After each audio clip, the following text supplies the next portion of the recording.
नमस्कार. आज आपण बनवणार आहोत बटाट्याची कापं.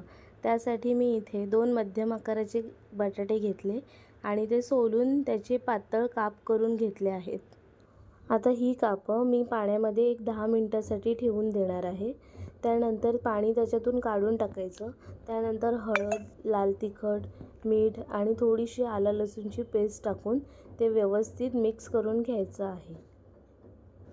अशा पद्धतीने आपण मसाले व्यवस्थित लावून घेऊया. त्यानंतर एका प्लेटमध्ये 1 चमचा रवा आणि 2 चमचे तांदळाचं पीठ घेतलं आहे. या पिठामध्ये मी थोडीशी हळद आणि थोडासा लाल मसाला टाकते आणि तो पण मिक्स करून घेत आहे. त्यानंतर मी इथे तवा तापत ठेवला आणि त्याच्यावरती तेल टाकून घेतलं आहे. हे तेल व्यवस्थित गरम झालं की या पिठामध्ये एक एक काप घोळून आपल्याला पॅनवरती सोडून घ्यायचे आहेत.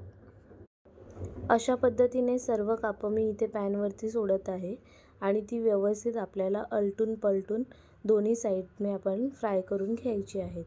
इथे मी गॅसची फ्लेम बारीकच ठेवली आहे जेणेकरून कापं करपू नयेत. दोन्ही बाजूने कापं व्यवस्थित फ्राय झाली की ती खाण्यासाठी रेडी आहेत. एकदा नक्की ट्राय करून बघा बटाट्याची कापं आणि व्हिडिओ आवडल्यास नक्की लाईक करा.